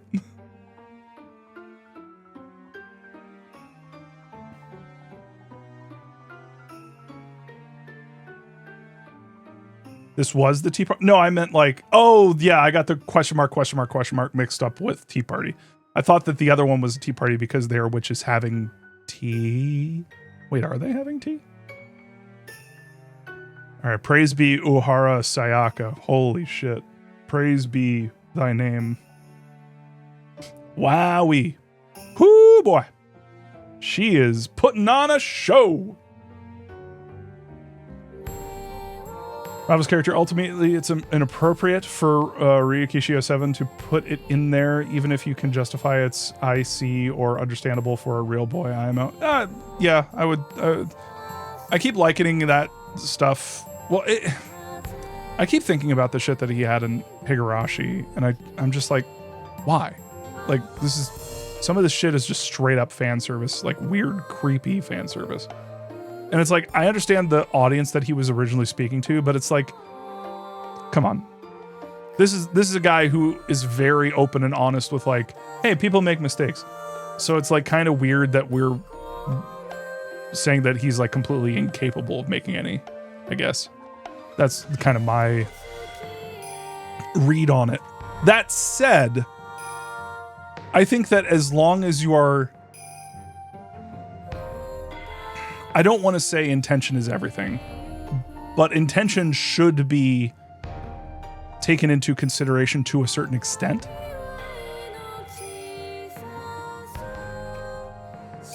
Like, you can judge a person based off their misses, but it's more interesting to like kind of integrate where they were aiming, what they were aiming for, or what they were aiming at, you know? That said, like, I am totally on board with like, okay, a good example, and I talk about this a lot, or I have talked about this a lot. I keep bringing it up, but like, what was the name of that game? That RPG that was like in a town. God, what the fuck was the name of it? I keep talking about it, and every single time I bring it up, I forget the fucking name of it. It was like in a town. You were you were a cop who wakes up with like basically amnesia, and you have to remember everything. And it had like the weird dance something. Disco Elysium, thank you. I was like, it has something to do with dancing. Disco Elysium has that one character who says the F slur a lot, and it's like, it's that kind of shit where it's like you can kind of defend that because it is a child who is shitty who is saying that. But I also massively respect him for, like, yeah, Aperture City, he is a shitty kid, it makes sense. Yeah, he is an incredibly shitty kid, he does not care. And like, in that way, it's evoking something very specific. However, I also respect them for going in and censoring that when they did the vocal version, when they did the voiced version, you know what I mean? It's like, that's intention to it, and it's not off base, and it makes sense within the universe because this is a fucked up world, a fucked up situation.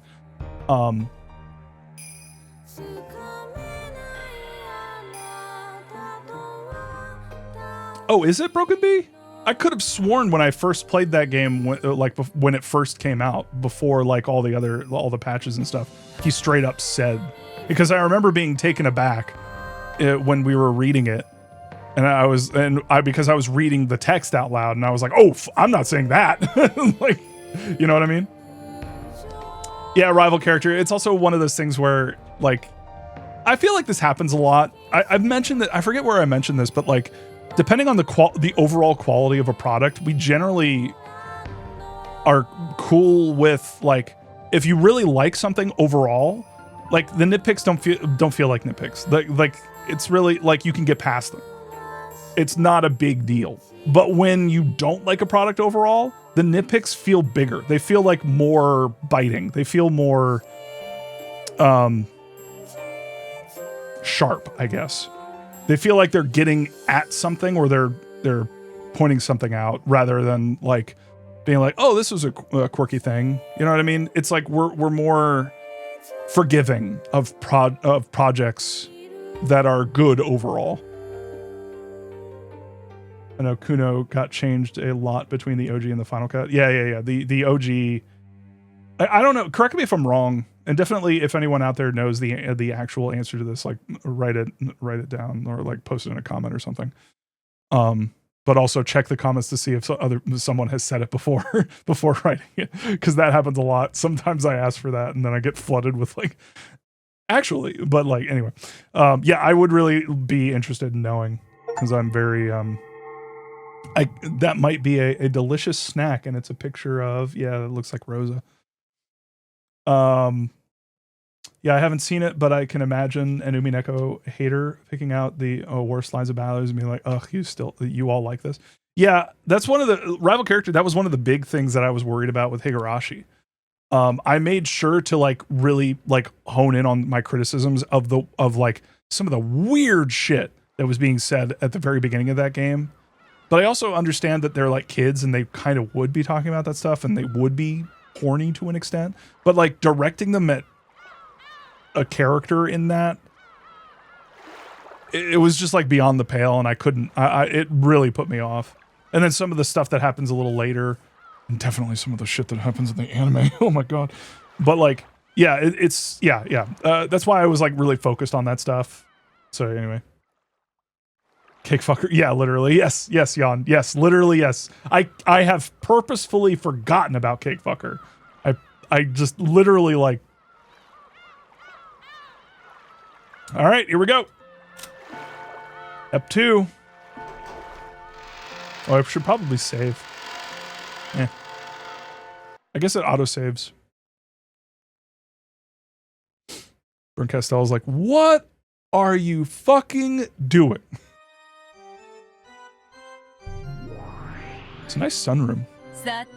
Well then, did you find that game enjoyable? A game that one-sided goes beyond being riveting. It's boring.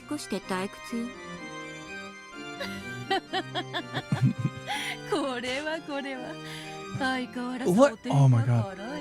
Automod, let people say cake fucker. They are allowed. The canonical cake fucker. My, but you're as harsh as always. Considering how proud... What am I saying?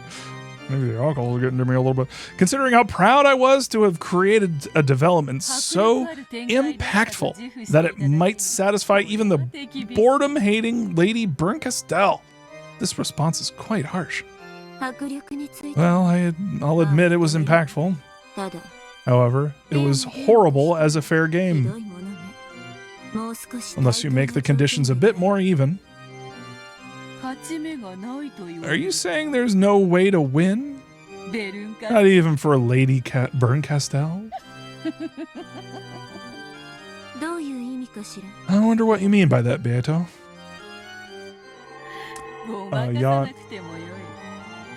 You know how I used to use different Rika sprites for every discussion? Do you know how difficult it is to use Berncastel when she has literally 2 sprites? There's no need to try and fool me. I already know that you're no bystander.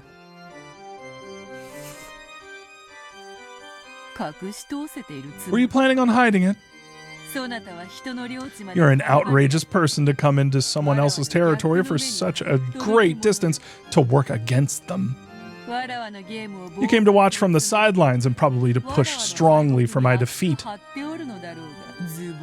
guessed right, haven't I? And if so? Truly amusing that I should be granted a chance to fight against Lady Berncastel, the strongest of witches who defeated Lady Lambda Delta, is truly a pleasure. Yes, I'm also pleased. I came all this way because I really wanted to see you, brimming with confidence, fall apart and lose.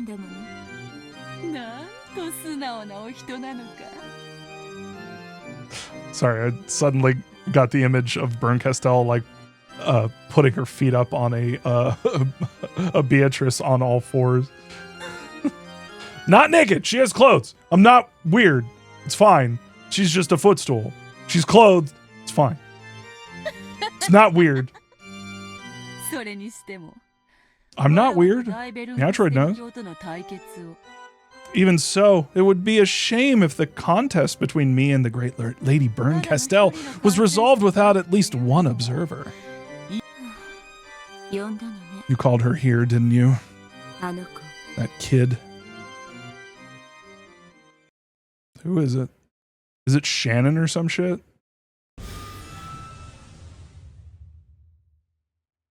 Who the fuck is this? Ah. I had a feeling because it was either her or Lambda Delta. Because I'm like, she's constantly talking about Lady Lambda Delta. And I'm like, they sure are setting her up. Lambda. Lambda. Ho, ho, ho, ho, ho. Oh, it's Santa.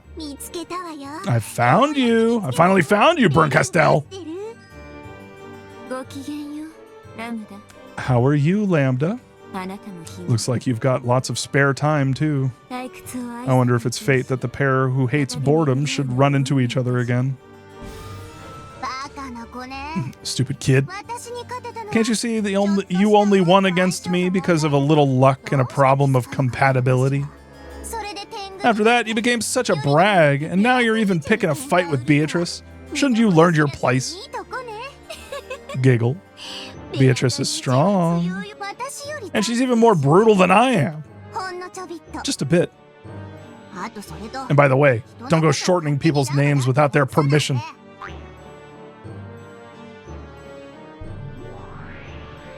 Okay, bye. You're dumb too, Beato. If this kid's in your game, she'll make a mess of everything. I certainly didn't just bring Lady Lambda Delta here to watch from the sidelines. After informing me that you were betting against me, she said that she would bet against you. You're still holding a grudge, aren't you?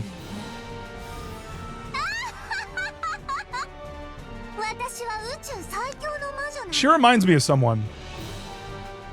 She reminds me... Is she supposed to remind me of someone? The Higurashi spoilers? Wink, wink. Is she supposed... Is she my favorite character now? Is that how this works?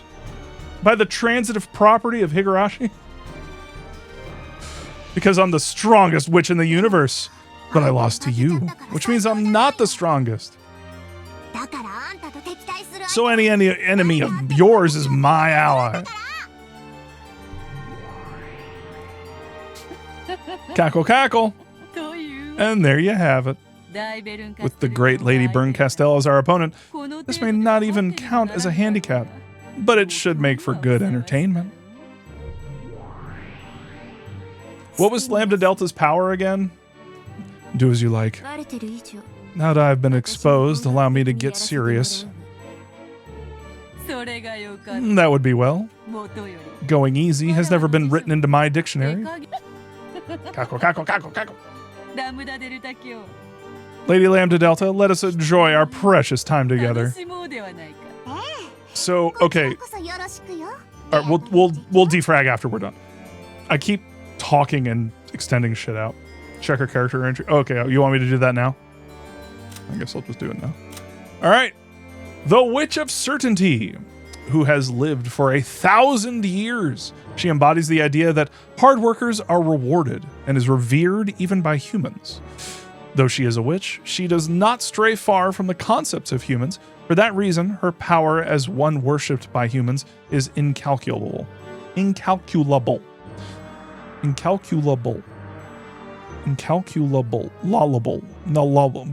However, she is fickle about whose efforts she chooses to reward, and in many cases, she bestows her favor upon those who entertain her the most.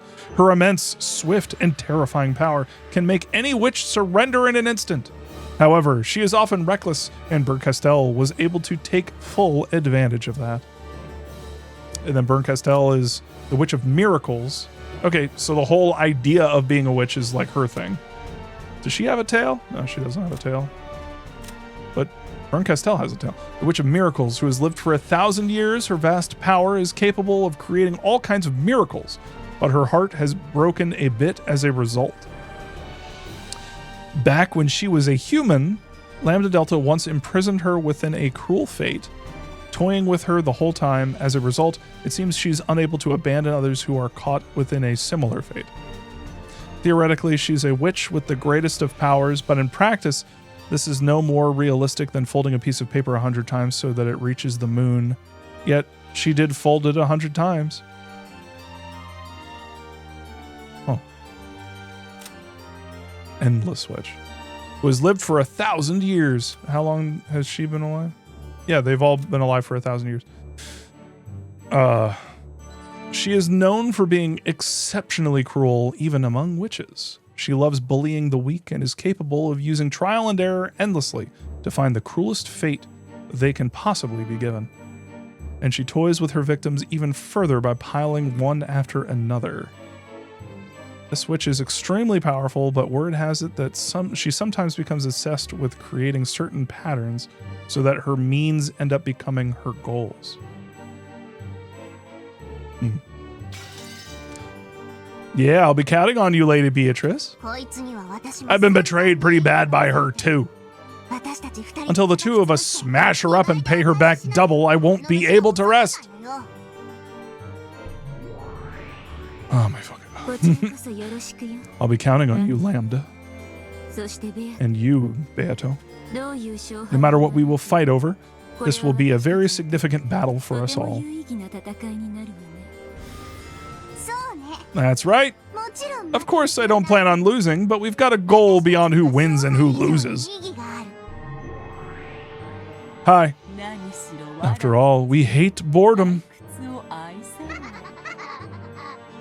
The three witches giggled, cackled, and guffawed. That's right. I should thank you, Beato. It looks like I'll finally be able to escape my boredom. Do your best to entertain me, along with Lambda Delta. Leave it to me. Cackle, cackle. If we're decided, Beato, then let's start a strategy meeting right now. I know all of this girl's weak points, and I'll teach you all of them. And yet, Lady Lambda Delta, you were defeated by her.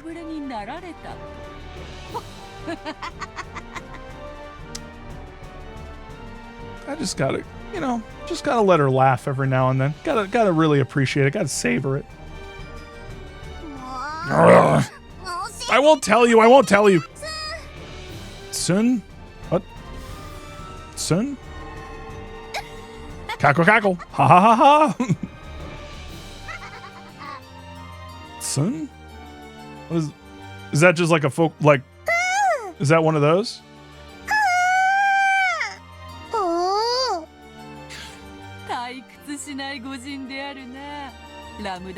As in tsundere? Yeah, no, I know. As in tsundere. But did people just say sun? Is that... She's never boring, that Lady Lambda Delta. No, Lambda's just weird. Okay. Isn't she? Take care of her. She gets lonely easily. I see. Naruhodo. So she's one of those that are popular these days. As expected from Lady Lambda Delta. Popular. One of those that are... What? She gets lonely? What? What did...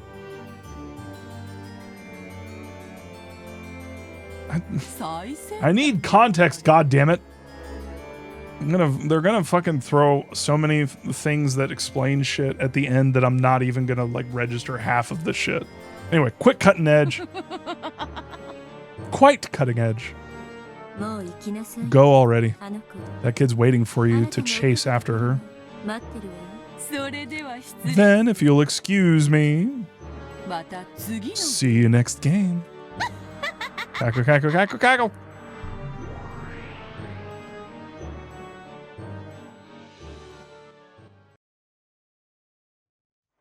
I'm sorry. That troublesome one came, but don't mind it. More importantly, things sure got ugly. I thought I experienced a very tragic end in Lambda's game. But this one is exceptionally horrible. I can't say I don't understand why you're hugging your knees and closing up your heart.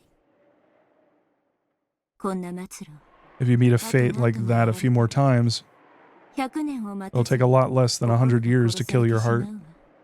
Beato saw through me, so I'll confess.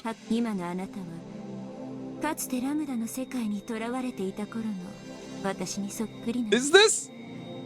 This sounds exactly this. Is this? This sounds exactly like it. This is the Higu song, isn't it? This is the shards.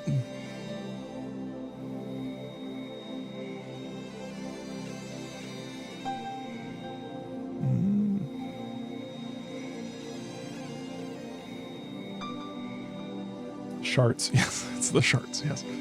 Yeah, it's the part in Higurashi where the main character gets the shards. All right. You are now just like I was in the past when I was imprisoned inside Lambda's world. Shut inside a labyrinth of cruel fate, tormented by a witch, in a manner of speaking. I am a witch who was born from there. So maybe I'm like an older sister to you. So I decided that I'd lend you my power. However, even compared to my fate, yours is truly brutal. Not only do I sympathize with you, I'm almost brought to tears by your tragic fate.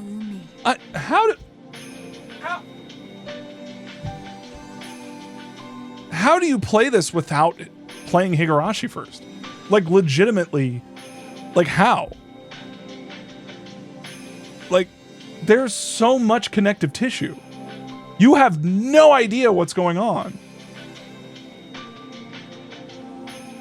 Like, you can't just skip these, can you? You just assumed it, Cloverfemo? Okay. All right. Cloverfemo, yeah. What Jan said. Okay. Okay. And it wasn't like, it was just backstory stuff. Cloverfemo, have you played Higurashi? Like now?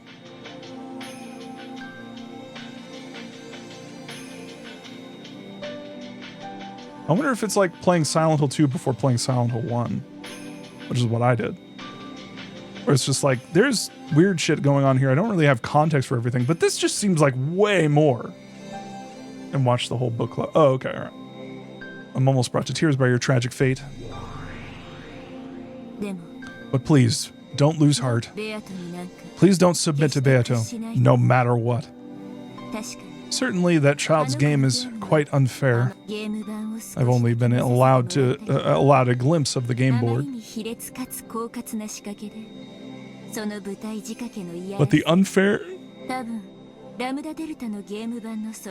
But the unfair and clever devices set up on this stage are so disgusting that I imagine they far surpass those on Lambda Delta's game board. And what's even more frightening is that when that kid moves a piece, she doesn't always make the best possible move. This is where she's very different from Lambda. Lambda always uses an overpowering number of pieces to make the best possible move in order to win.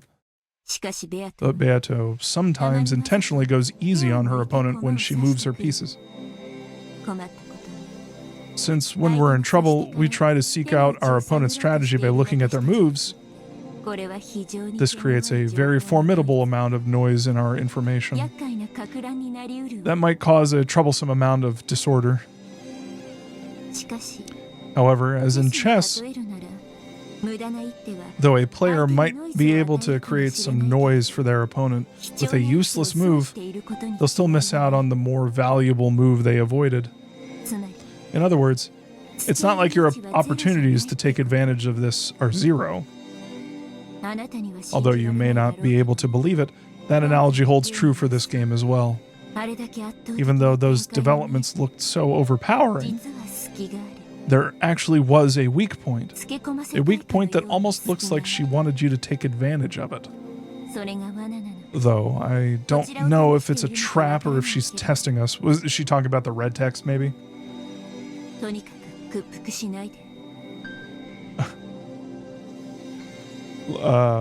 Ultimate Trainer, apparently Automod did not like you linking to chess.com. This stream brought to you by chess.com for all of your chess-related needs. Anyway, don't surrender. Don't stop thinking. Don't deny any possibility. As long as you continue to hold the will to fight, Beato will not win. What's the most important element in defense during a witch's battle? Rather than trying to win, try not to lose. If accepting her means your defeat, then you definitely mustn't accept her, making you accept witches. There is no longer any doubt that this is one of Beatrice's victory conditions.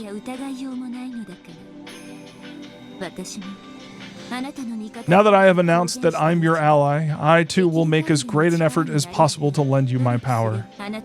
Make an effort yourself as well.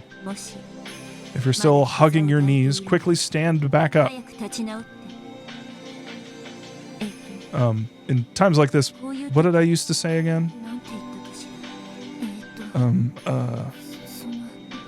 Good. Fighto. Holy shit! It's just her. It's just, I had some thoughts about maybe it being like, I don't know, like some kind of like amalgamation of her, or like some like faded, like kind of fucked up memory of her, but that's the thing that she said.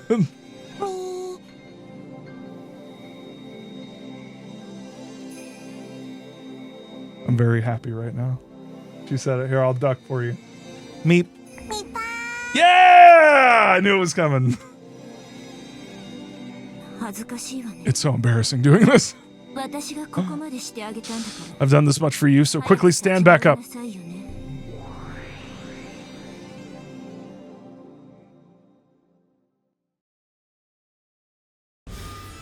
No! Ah, there you are. I wonder where Burn shrank off to. Could she be any more lame? Even so, just like usual, the pieces Burn chooses are pretty shabby. It's the same with chess, right? It's all of your pieces were. If all of your pieces were pawns, you'd have zero chance to win, right? If all your pieces were rooks and bishops, you definitely wouldn't lose. Well, last time, right when I felt just a little pity and said she could start with her pieces anywhere she wanted, that idiot Burn, without taking notice of my compassion, started with all of her pawns on my side of the board. What's up with that? That wasn't a loss or anything. Just remembering it makes me queasy. Because of that, I won't be able to rest until I see Burn's speechless face. And since Burn's piece, fucked up so bad, I'm feeling just great. Plus, she may not look like it, but that girl really hates to lose. So I'll bet she's off somewhere grinding her teeth and crying her eyes out right now. How totally lame.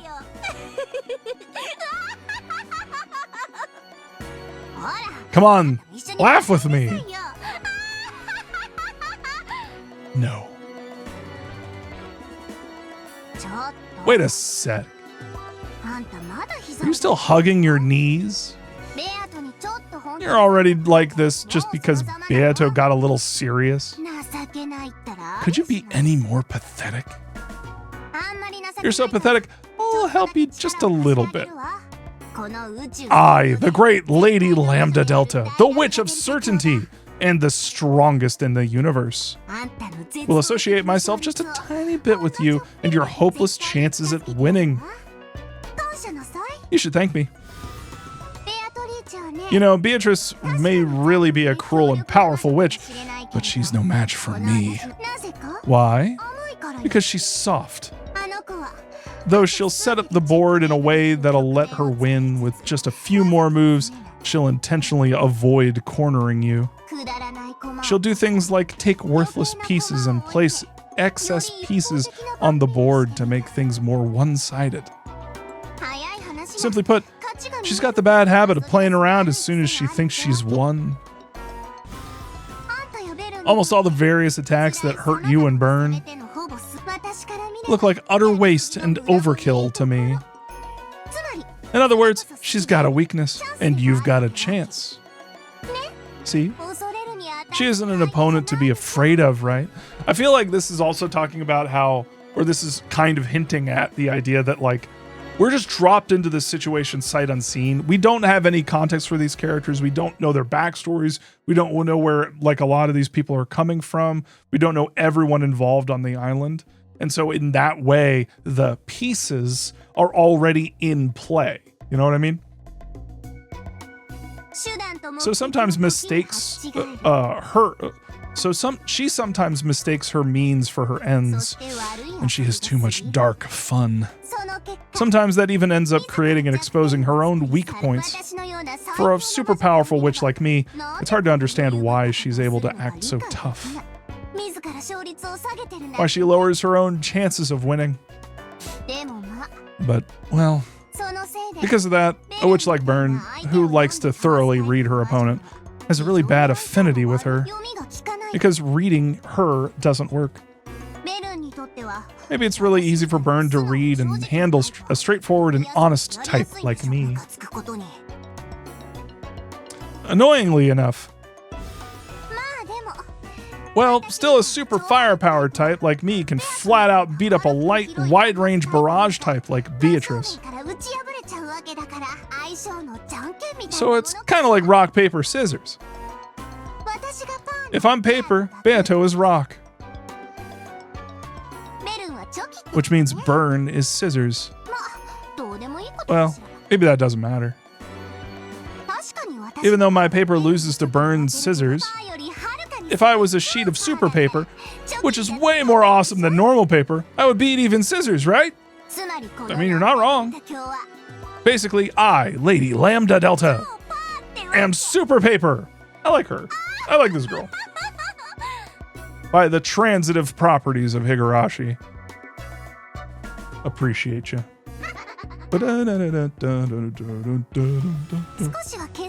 It looks like you've regained a bit of your color. That Beato, she's having fun torturing some piece called Rosa. At a glance, you'd think she has really nasty tastes, right? Wrong. She's just killing time, hoping that you'll stand back up and return. It's a move to fire up your righteous indignation by intentionally doing something detestable. Ah, man, I hate kids like that. Anyway, I'll head on back. Ah! Don't tell anyone about me helping you out just a little bit. I mean, it's not like I helped you because I wanted to save you, okay? Very, very tsundere. Very tsundere. I know what that means. I, the strongest witch in the universe. I do know what that. I don't know why I said it like that. I, the strongest witch in the universe, had my throne stolen away when I lost to Byrne. So I've got to take that throne back from her. But if she loses to Beato here, then it's Beato who will get the position of strongest next, right? Well, it's not like I'm complaining. It'd be easier to steal the throne back from Beato. But then I wouldn't be satisfied, you see. Tsundere, yes. I will defeat Burn, and I'll take back my position as the strongest. It's not like I'm really helping you, okay? I won't forgive you if you make Burn cry. What? I won't forgive you if you make Burn cry? Oh, because she wants to make Bird cry. Sometimes I think I read shit wrong and I'm like, huh? That's her GF. That's my GF. The Witch Hunt. Alrighty. Addition of a new game board. The next episode's lock has been removed. Addition of new features. You can find these new features on the title screen. I did. Tried to blast through. I figure people probably don't like the constant like asides that I do. So I'm trying to tone that down as much as I can. But I also want to make sure everybody like gets my reactions in the moment. So yeah. Alrighty. Oh, there you go.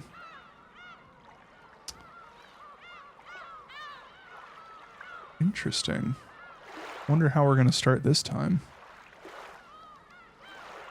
Do I need to save? I guess I don't need to save, do I? Because if I start, yeah, there's episode 3 right there. Yay, Ep 2 done. Yep, that's Ep 2, baby. All right. And with that, yeah. Ep 3 description. Banquet of the Golden Witch, Episode 3. Ohayo gozaimasu. Good morning. I'm quite surprised to see you still haven't surrendered. The Golden Witch has extremely high hopes for you. Have you figured out the structure of this world by now? You have no chance at victory unless you know the rules. Please enjoy your game with the witch to your heart's content. The difficulty level is equal. Equal for both you and the witch. So difficulty is extreme, standard, extreme, equal. So is that easy?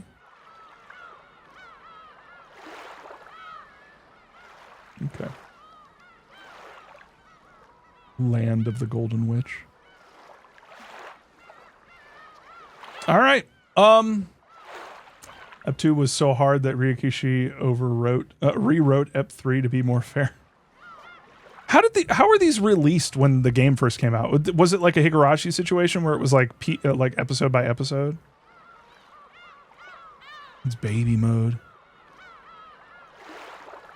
It just reminds me of the second chapter of Higurashi where it was like, or second episode, I guess, where it was like, I figured it out pretty quickly, but like, well, not pretty quickly. I figured it out. But yeah. If I remember correctly, like, didn't Rikishi 07 say something about how like the second episode of Higurashi was like easier than the other ones? I wonder if the idea for difficulties for Umineko is kind of like that, or kind of came from there. You know what I mean? Oh, it came out piecemeal. That's funny. Huh. He also scrapped Seconia Phase 2 due to it being too close to COVID situation. Is he going back to work on that? Or is he... That's interesting. Anyway. All right, y'all. That was interesting. I believe in him one day. Yeah. Like, I'll also get back to doing projects. So I don't need to start. I don't need to save, do I? Yeah, no, I shouldn't, because I've unlocked it. I can just start it. I don't need to save anything. All right, cool. Okay. All right, y'all. Yeah, with that, we're going to go ahead and call it for tonight. Thank y'all for joining. And yeah, with that, all right. If Psychonauts 2 came out, then surely it's possible. I mean, it's always possible. Thank you for streaming. No problem. What do you think about that stream, Maria? I agree. All right, y'all. Yeah, have a great night. And yeah, I'll catch you on the next one. I got to jet and do some work. But yeah, thanks for joining. Thanks for hanging out with me. And yeah, catch y'all later. Bye.